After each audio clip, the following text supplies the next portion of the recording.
Hi guys! It's a beautiful day here in Japan. Another day, another adventure. Nandito kami ngayon sa Osaka. Samahan nyo kami guys. Tara, gala tayo. This is our second day here in Osaka. At kung di nyo napanood yung previous vlog guys, check my channel. You can watch the first day.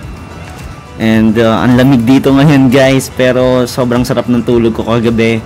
And actually pagising ko today, hindi ko pa rin alam kung nananaginip pa lang ako, pero nandito na talaga ako sa Japan. So we are really excited. So tara. First morning or umaga ko dito sa Japan. So nung nakita ko siya, I'm really amazed. Ang naalala ko dito actually Singapore, kasi guys sobrang linis niya. As in malinis. Wala kang makikitang kalat or balat ng candy sa daan. Ang sarap talagang maglakad-lakad dito. At since inabutan natin yung autumn season, tingnan nyo guys, grabe yung mga puno. Ang ganda niya, aesthetic na aesthetic. May yung mga dahon niya dilaw. At ito yung magandang spot dito malapit sa Namba Station. So syempre kailangan may picture tayo dito. Wait lang guys, picture tayo. Yung pack na pack, pang profile pic or pang cover pic. So guys, sa vlog natin tuturo ko sa inyo yung magagandang spot kung saan pwede mag picture. Ayan, nandito na tayo sa mall kung saan kukunin natin yung amazing Osaka Pass. I purchased this one from Klook, and this pass is a must have if you are here in Osaka guys. Sobrang laki kasi nung matitipid nyo dito. Kasi guys, by using this pass, you can access the Osaka subway, yung train nila, and yung tramway or yung bus. Only yun guys, only sakay with this pass. Plus free na yung entrance sa 20 plus attractions nila guys, like Osaka Castle, Umeda Sky Building, and pwede rin siyang gamitin sa cruise along Dotonbori River, at marami pang ibang attractions. You can use my code Dave John, so you can also have 5% off pag nagbook kayo sa Klook guys.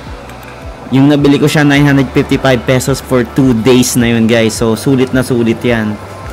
So ayan, we got our Osaka Amazing Pass and we are ready to roll.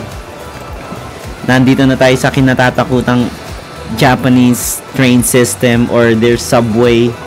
Kasi ang balita is mas complicated to kesa sa train system ng Hong Kong, ng Taiwan, or ng Singapore. Pero for me guys, parehas lang naman. Nakakalito lang sa una, pero once you get the hang of it, madali na lang siya. Basta kasi sundin nyo lang yung nasa Google Maps. Ayan, for example, na nasa Namba Station tayo, papunta tayong Osaka Castle. So ayan, tuturuan niya kung saang line kayo sasakay, yung schedule ng mga train, at kung saan kayo mag-exit. So step by step yan guys, madali lang naman, sundin nyo lang. Japanese time yung mga train nila guys, hindi nalilate. So huwag kayo magpa-late para hindi kayo maiwan. Naiwan ka na nga ng jowa mo eh. Huwag naman, tren. Guys, by the way nga pala, pag nasa tren kayo, napansin ko sa mga Japanese, parang tahimik lang sila. So, yun lang, medyo lower down your noise. Huwag kayo masyadong maingay para hindi kayo maka-istorbo ng mga ibang Japanese. Pag exit namin sa train station, it's gonna be a 15 to 20 minute walk to Osaka Castle. Syempre, namamasyal tayo. So, asahan na natin na maglalakad talaga tayo. Pwede ka naman mag-taxi, pero para kasi sa akin, makakatipid ka na kung maglalakad ka, at sobrang mag-e-enjoy ka pa kasi since first time mo sa isang lugar, curious ka sa bawat bagay na makikita mo, like yan, mga buildings. At ito, nasa park kami, di ba? Ang sarap maglakad at ang sarap makisalamuha sa mga locals.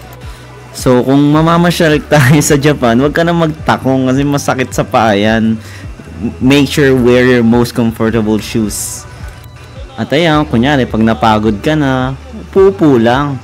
Ayan, tingnan mo ako, kunyari, nag-shoot. Pero actually, nagpapahinga ako. Hingal na ako niyan.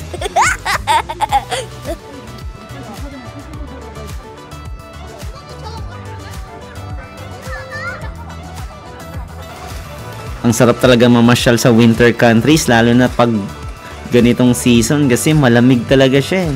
Hindi siya nakakahagard, kahit maglakad ka na maglakad, di ka mainitan. At ayan oh, tignan mo naman yung ganyang view, grabe. So sulit na sulit talaga. Kailangan natin mag-picture dito, wait. Palapit na tayo ng palapit sa Osaka Castle. Actually natatandaan ko 15 to 20 minutes kaming naglakad. So, ayan, ang ganda ng puno. Tignan nyo guys, so red yung leaves. At ayan, kita na natin yung tip ng Osaka Castle. Ang dami ring talagang tourist na pumupunta dito, kahit mga local Japanese, they're always visiting this castle. Ito yung well curve of the Jimesui well. So, this is a drinking well guys, pero nung nandito ako, nakita ko yung mga tao na naghuhugas ng kamay. So, hindi sila umiinom. So, ayun, ginaya ko na lang. Hugas na lang din ako ng kamay.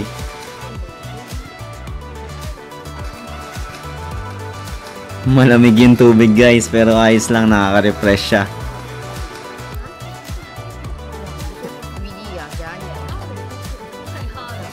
And there you go guys, that's the Osaka Castle.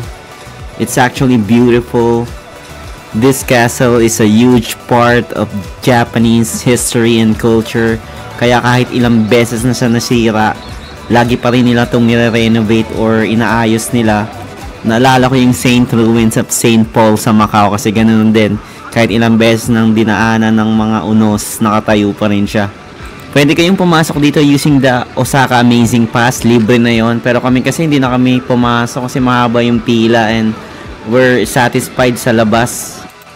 You know, Fanta. Very nostalgic. At yun nga ang maganda dito sa Japan. Maraming vending machine kahit saan. So, hindi ka mauuhaw. Maraming pwedeng bilan. Ang ganda talaga dito sa park na to. Tingnan mo naman yan, oh. Parang Korea feels. Feeling ko na naglalakad ako dito para akong nasa Korea novela eh. Feeling ko si Park Seo-joon ako eh, or pwede akong gumawa ng MTV dito eh. Our hearts beat to the city streets. We began to feel the fire. We rise like tall buildings as the chemicals, they take us higher. The night's young and it's just begun as she puts her hand in mine. We wanna chase the night, wanna dance to the light, pull the stars from the sky, just two hearts running wild. Never sleep, never stop, as we shout from the top. We're gonna be two hearts running wild.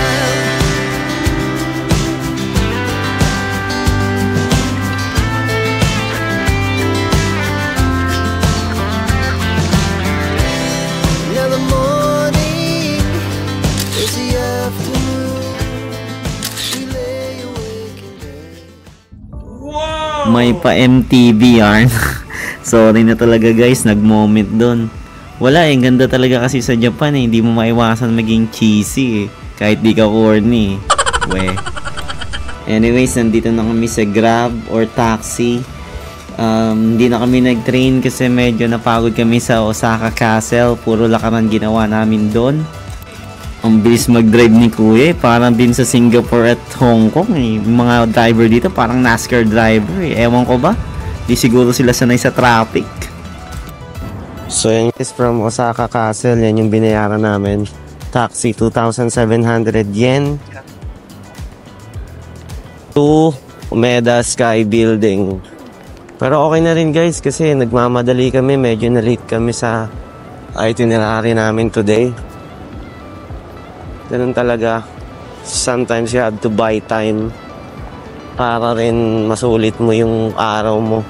Mapuntahan mo yung mga plano mong lugar na puntahan. So yan guys, paakyat ng Umeda Sky Building pero mag-i-snacks lang muna kami. Nagutom kami sa Osaka Castle. Yan, magko-coffee and snacks.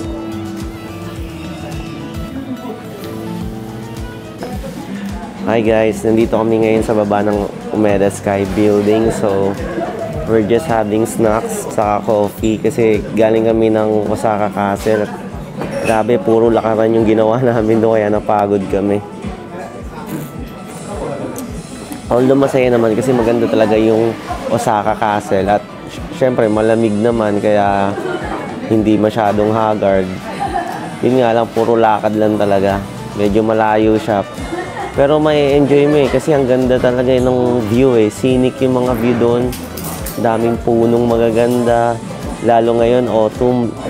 Yung mga puno, red, orange, brown. So, super ganda talaga. So, ngayon, naantay lang namin yung order naming sandwich. Actually, lunch na eh.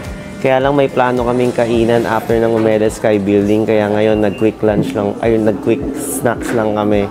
After namin dito sa Umeda Sky Building, didiretso na kami dun sa nakaschedule na kainan namin. At share din namin sa inyo yung location at yung pagkain. I-review natin kung masarap. Ayun lang guys, so chillax lang muna kami dito. Peace out!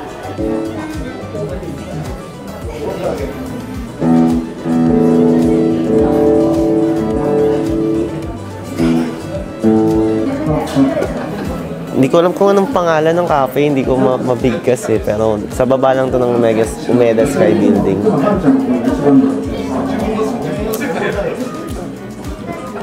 Nag-sandwich lang kami ngayon kasi mamaya pa kami kakain.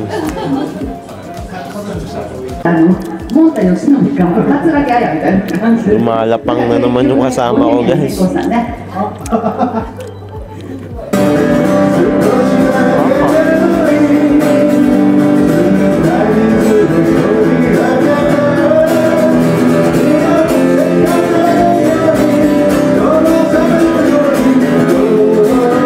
Habang nag-i-snacks tayo, may banda sa likod natin kumakanta. Request kaya ako ng ano? Voltes 5.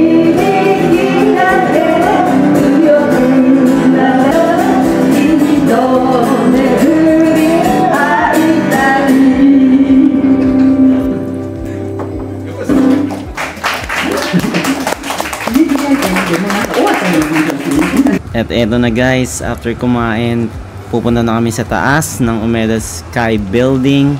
Ayan siya guys, so ang taas niya parang 2 towers, tapos sa gitna meron siyang parang crater. This is really a popular tourist spot in Osaka because this is where you can see the Osaka cityscape view. Again guys, I booked this activity through Klook pa rin, so I recommend you do the same para mas makatipid kayo. At para less hassle na rin, hindi nakikuha ng physical ticket, iscan nyo na lang yung QR code na makukuha nyo from the Klook app. Lalagay ko na lang ulit yung link sa description box guys for your convenience. Eto, packet na kami dito sa famous escalator to the top of the Umeda Sky Building. After booking a ticket to this tourist spot, you need to select your schedule guys. So kung gusto nyo pumunta ng umaga, hapon, or gabi, you have to select.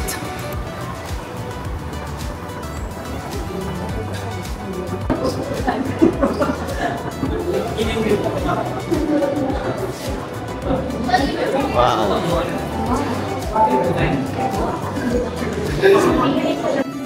Ito pa yung mga lower floors, so hindi pa ito yung exact skywalk. Pero ayan na siya guys. Marami kayong magagawa dito. May mga cafe, tas may mga kung ano-anong tinda. At ayan, through the glass, makikita mo na rin yung skyline ng Osaka.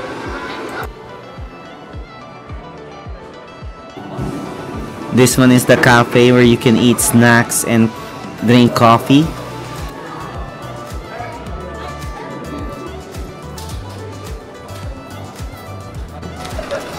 Ito yung mga toy surprises na talagang kalat sa Japan. So kung mahilig ka sa ganito, mahahadik ka. I'm sure marami kang mabibiling ganito dito.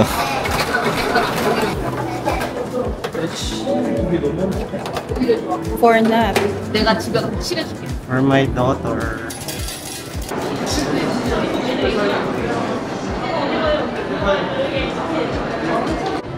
From here, kita na dito yung skywalk. So dyan tayo pupunta.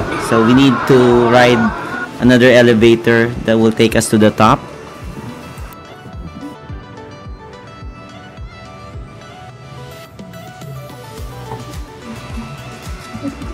Eto na guys, nandito na tayo sa 41st floor, ang skywalk ng Umeda Sky Building.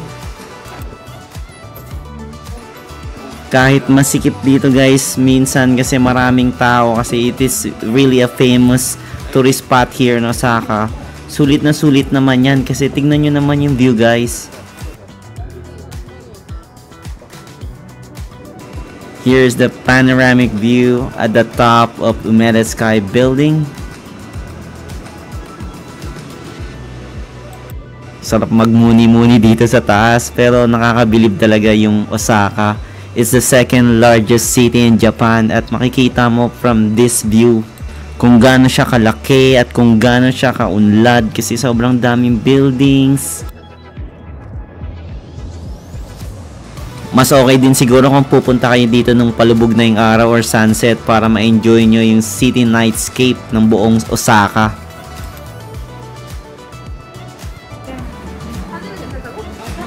Nagstay kami sa Skywalk for like an hour and then we decided to go down. Nagutom na rin kasi kami. Walang mabilin masyado ng pagkain sa taas. So ayan, bumaba na rin kami.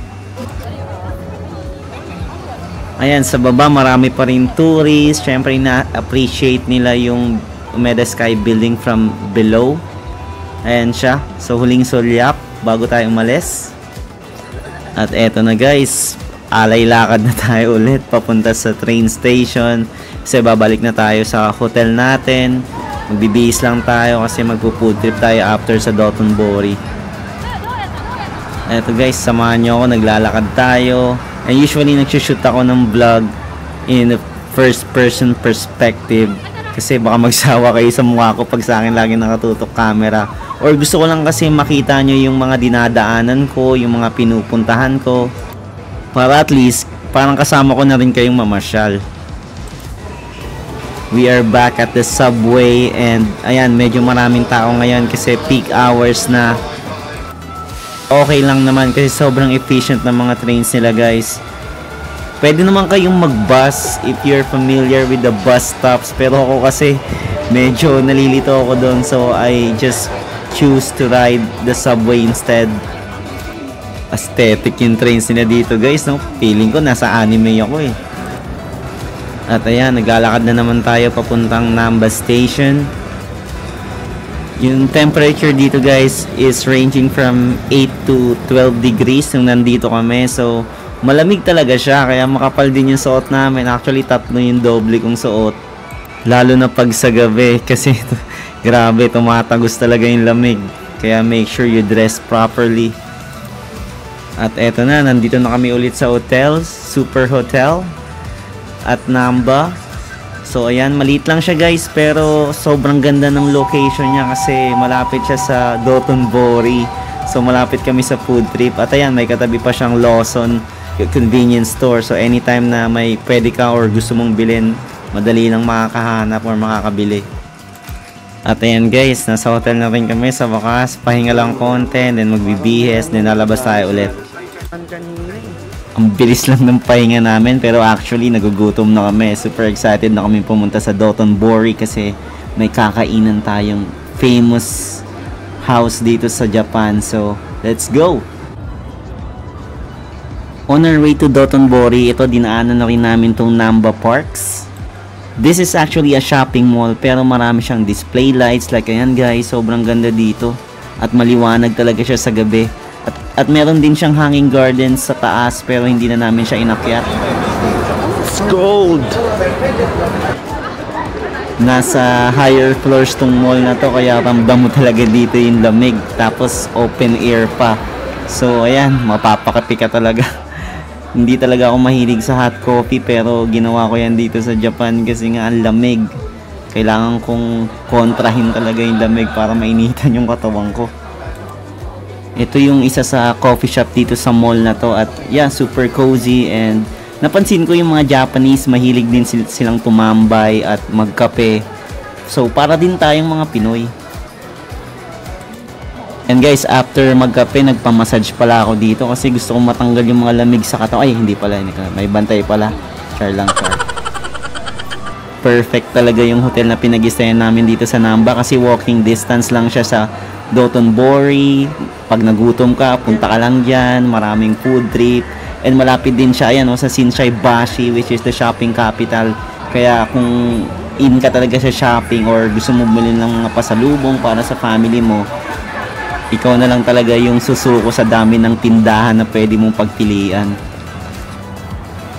Solid talaga yung vibe dito guys, so kaya masarap maglakad-lakad at masarap talaga mamasyal. Yan, ilang minutes lang, mga 5 to 10 minutes lang, nandito na tayo sa Dotonbori River. Ayan, so ang dami talagang tao dito. Ito kasi yung isa sa mga pinakasikat na pwestuhan ng mga locals at tourists talaga dito eh. Naalala ko yung Ximending sa Taiwan pag nandito ako sa Dotonbori kasi ganun din buhay na buhay at may mga ganitong performance guys. My name is not human beatbox. I'm freestyle basketball Isam shooter.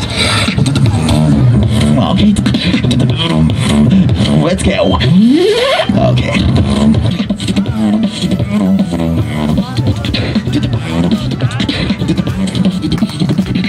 Let's go. Astig. At eto na yung Shinsaibashi, which is the shopping capital here. So, ayan, sobrang daming nga lang tao. Pero marami ka naman mabibili dyan na mura, kaya sulit din. Pero tonight, hindi tayo pumunta dito para mag-shopping. May pupuntahan tayong food trip talaga na isa sa pinakasikat dito sa Japan. So, super excited na kami tikman to. 110 minutes, 2 hours. 2 hours.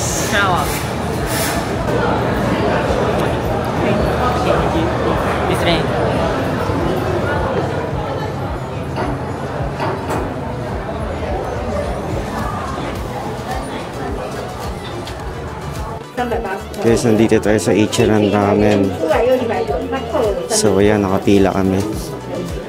Waiting time 2 hours. Grabe, good luck sa amin. Gutom pa naman na kami. It's already 11 o'clock PM here. Pero ang haba pa rin ng pila. Wala na kasi kaming ibang time the next few days. So ngayon na namin siya titikman.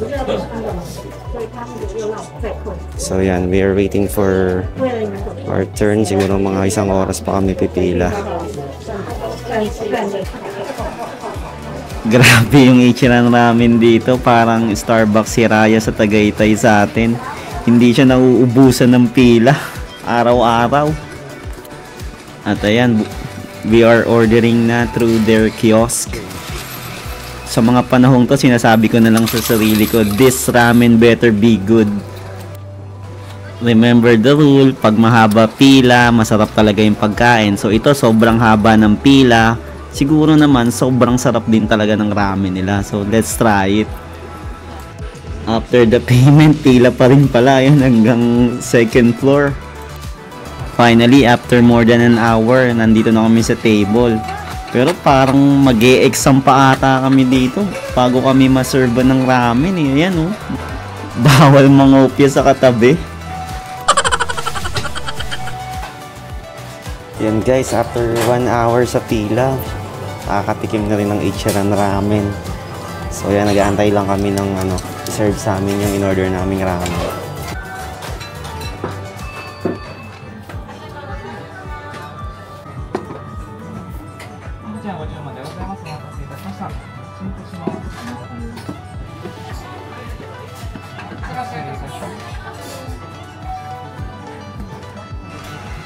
Oh, wait lang guys ha, hindi na ako nag-vlog kasi alam nyo na, galit-galit muna tayo. Gutom na ako eh. Tikman muna natin to guys.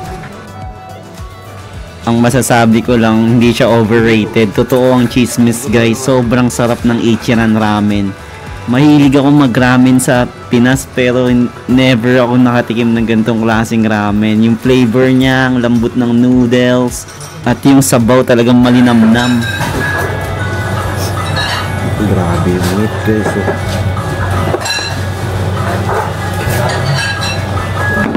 Yung piece.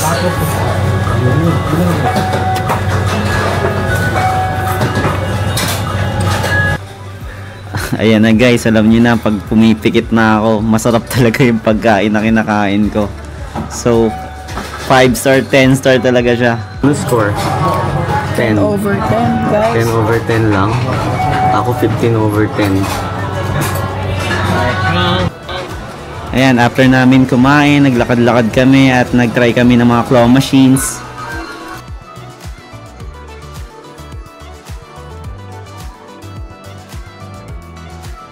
Yan ang cheat code guys para makuha nyo siya. Huwag nyo share sa iba, sa atin lang to guys.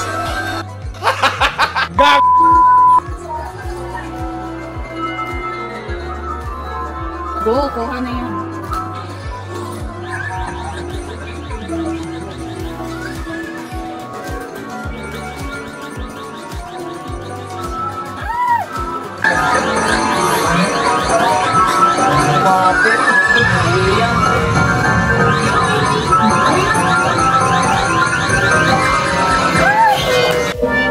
Grabe, nabudol ako ni Doraemon. Nakarami sa akin yun, nababawian natin yun.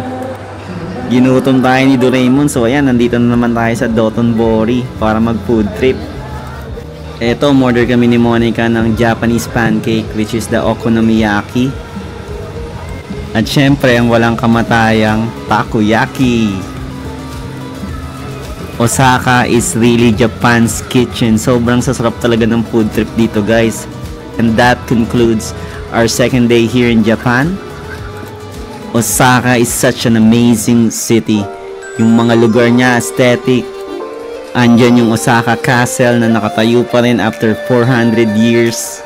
If you are a nature lover, you'll love this place. Especially during the autumn season kasi sobrang colorful ng season na to.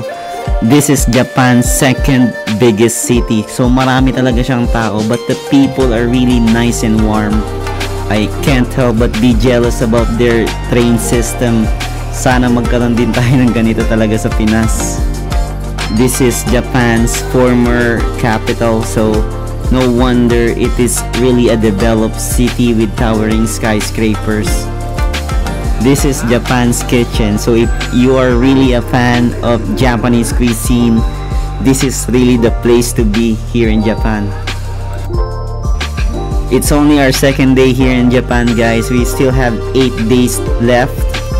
Marami pa tayong pupuntahan dito guys. Lilibutin pa natin ang Osaka, pupunta tayo ng Nara, ng Kyoto, and our last stop is Tokyo. So sana mag-subscribe kayo sa channel ko at hit yung notification bell para you will be notified pag may new vlog na tayo. Again, this is Dave. Always travel safe. Peace out.